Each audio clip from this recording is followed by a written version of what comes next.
بسم اللہ الرحمن الرحیم۔ ہمارا 11 اور 12 رکوع 7 پارے کا سٹارٹ ہے۔ 42 آیت سے دیکھتے ہیں کہ بھیجے ہم نے کی امتوں کی طرف رسول آپ صلی اللہ علیہ وسلم سے پہلے نصیحت کے لیے، وہ انہی کی زبان میں پیغام لے کر آئے کہ حجت قائم نہ ہو کہ یہ ان کی زبان کو ہی ہو رہا ہے، کام کو ہی ہو رہا ہے۔ انکار پر کیا ہوا اللہ نے سزا دی، ہم نے تکلیف سختیوں سے ہم نے انہیں پکڑا۔ کیسے؟ بھوک سے، تنگی سے، محتاجی میں انہیں مزید تکلیف ہو۔ سزا حکمت تھی تاکہ ان میں عاجزی آئے۔ جب بندہ تنگ ہوتا ہے تو وہ کیا کرتا ہے؟ اللہ کی طرف رغبت کرتا ہے، جھک جاتا ہے۔ ٹھیک ہے۔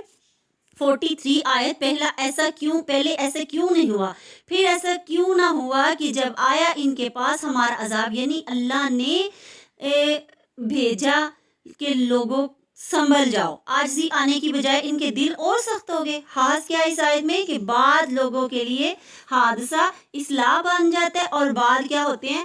بگڑ جاتے ہیں۔ ٹھیک ہے۔ کچھ لوگوں کے لیے سخت دل اور تنگی کا ذریعہ بن جاتا ہے اور وہ غلط اعمال کر رہے ہوتے ہیں، شیطان ان کے لیے مزید خوبصورت بنا دیتا ہے، پلنے کا موقع بھی نہیں چھوڑتا۔ ٹھیک ہے۔ اس طرح انہیں الجھا کر رکھتا ہے۔ خاص یہ کہ حادثہ زندگی میں آئے یا عاجزی اختیار کرتا ہے یا سنگ دل ہو جاتا ہے۔ بس سورۃ بنی اسرائیل سورۃ البقرہ میں بھی ہے کہ پھر اس کے بعد تمہارے دل سخت ہو گئے پتھر کی طرح، بلکہ اس سے بھی زیادہ سخت۔ دلوں کا جائزہ لیجئے۔ ٹھیک ہے۔ آگے دیکھ لیتے ہیں 44 آیت، جب وہ بھول گئے وہ جو احکام دیا یاد کرو۔ ایک اور آزمائش تھی ان کی کہ ہر نعمت کے دروازے کھول دیے گئے۔ پہلی آزمائش تھی ان کی ہر چیز تنگ کر دی گئی، ان پر رزق، مال، نعمت ہر طرح کی۔ جب انسان کو نعمتیں ملتی ہے وہ گمان کرتا ہے کہ مجھ سے اللہ راضی ہو گیا، جب بھی مجھے یہ نعمتیں ساری ملتی تو اس میں اکڑ آ جاتی ہے۔ جب وہ مایوس ہو گئے رحمت سے تو اللہ عطا کر کے ڈھیل دیتا ہے تنگی اور خوشحالی میں، پھر آزمائش۔ اگلی آیات کو اگر دیکھتے ہیں 45، کاٹ دی گئی جڑ جنہوں نے ظلم کیا۔ ٹھیک ہے۔ 46 ہے، جواب کا مطالبہ ہو رہا ہے، کیا دیکھا نہیں تم نے غور کیا؟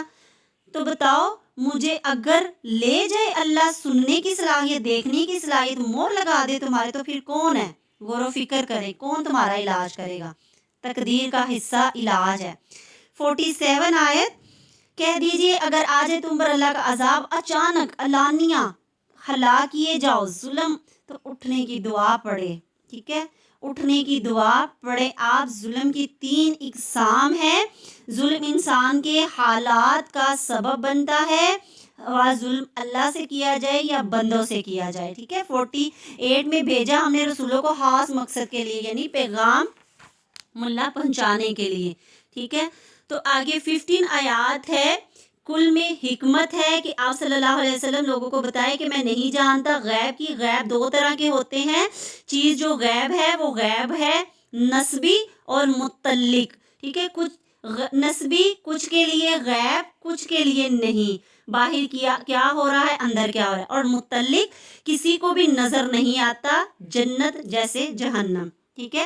آیات کا خلاصہ، قرآن کی جھٹلانے والوں کو پشیمانی، سرکشی میں حد سے بڑھنے والے لوگ، اندھا اور دیکھنے والا برابر نہیں ہوتا، معجزات عطا نہ کرنے کی حکمت، موجزانہ، اور آپ کو کل بھی بتایا تھا فسق اصغر اور فسق اکبر۔ فسق اصغر اللہ کے مانے مگر اللہ کی کوئی بات نہ مانے، اللہ کو مانے مگر اللہ کی۔ فسق اکبر اللہ کو ہی نہ مانے۔ ٹھیک ہے۔ رضا الہی پانے والوں کے رویے، عاجزی اختیار کرنی ہے، خوشحالی کو آزمائش سمجھنا ہے، نیک کردار لوگوں کے لیے خوشخبری ہے، خیر سے مایوس نہیں ہونا، اپنی اصلاح کرنی ہے، بد کردار کے لیے ڈراوے۔ ٹھیک ہے۔ تو سب سے پہلی چیز، جب خوشحالی آئے تو اللہ کو بھول نہیں جانا، تکبر نہیں کرنا۔ تکبر کب آتا ہے؟ جب مال آنے پہ بھی بندہ اکڑ جاتا ہے یا زیادہ علم آنے پر اکڑ جاتا ہے، تو تب کیا، کس کی علامت ہے؟ تکبر کی علامت ہے۔ اہم 43 میں ہے کہ مومن کی پہچان نیکی کرے تو دل خوش ہو اس کا، منافی گناہ کرے تو اس کو خوشی محسوس ہو۔ 2 چیزیں آپ نے اس کو دیکھ لینا ہے۔ آگے ہمارا 12 رکوع شروع ہو گیا 51 سے، خبردار کرو اس کے ساتھ، یعنی قرآن کے ساتھ چھوڑ دیتے ہیں وہ جمع کیے جائیں گے۔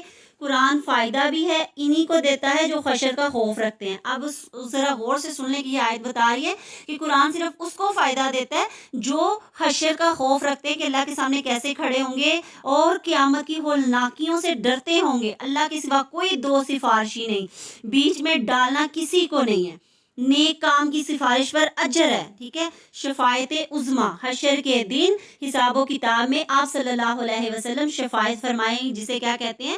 شفاعت عظمیٰ۔ اگلی شفاعت حساب کروا کے جہنم میں جا چکے ہوں گے، ان کو نکلوانے کے لیے آپ صلی اللہ علیہ وسلم اللہ کی حمد و ثنا کر رہے ہوں گے، جو بندے کچھ نیکیاں کر کے آئے ہوں گے۔ 52 آیت کو لیتے ہیں۔ نہ دور پھینکے ان لوگوں کو جو پکارتے ہیں اپنے رب کو۔ یہاں پکارنا کون سا ہے؟ ایک دعا کے معنی میں بھی اور دوسرا عبادت کے معنی میں، دو معنیوں میں، ٹھیک ہے۔ ان لوگوں کے حساب کے بارے میں آپ صلی اللہ علیہ وسلم سے نہیں پوچھا جائے گا، جو عبادت خالص کرتے ہیں اور صبح و شام اس کا کرتے ہیں، ان کو تو فٹافٹ بس جنت عطا کر دی جائے گی۔ سبحان اللہ۔ 53 جس کو آنا وہ نہ آئے، جس کو نہیں آنا وہ نہ آئے، اس طرح ہم بھٹکا دیتے ہیں بات کو بات کے ذریعے فتنہ میں مبتلا کر کے۔ اس آیت کا خلاصہ کیا ہے کہ اللہ کے قریب قدردانی ان کے لیے ہے جو دنیا کے لیے بھی آخرت کے لیے بھی ہو اور شکر گزار ہوں، شکر گزاری جذبہ ہے۔ 54 آیت آپ کے پاس آئے، فقراء آئے تو آپ ان کو ویلکم کیجئے، غریبوں کو، اور ان کو سلام کیجئے۔ وہ اپنے ایمان کی وجہ سے اللہ کے نزدیک اہمیت رکھتے ہیں، ٹھیک ہے۔ سبق کیا ہے؟ دین اخلاق سکھاتا ہے اور اخلاق ہمیں کامیاب کرتا ہے، ٹھیک ہے۔ تو ان چیزوں سے ہم نے اللہ سے مدد لینی ہے۔ 55 آیت اس طرح کھول کر بیان کرتے ہیں آیات اللہ اور معجزے، ٹھیک ہے۔ قریش کے لوگ غریب صحابہ کی محفل کو ناپسند کرتے تھے، اللہ تعالیٰ نے ان کے حق میں یہ آیات نازل کی، کون سی؟ 52 سے 54 تک، کہ غریب تمہارے پاس آئیں تو ان کو کیا کرو؟ فقیر تمہارے پاس ویلکم کرو، خوش دلی سے ان کو بٹھاؤ اور ان کو سلام بھی کرو۔ اللہ کا خوف رکھنا ہے، رب کو دن رات یاد کرنا ہے، توبہ کرنا ہے، شکر کرنا ہے، اللہ کی خوشنودی طلب کرنی ہے، علم وحی سے نصیحت لینی ہے۔ یہ میرے اور آپ کے کرنے کے کام ہے۔ علم نسبی یعنی آپ کی نسبت سے غائب، آپ سے عیب اور دوسروں سے نہیں، ٹھیک ہے۔ اللہ تعالیٰ آپ کے اور میرے علم میں مزید اضافہ فرمائے۔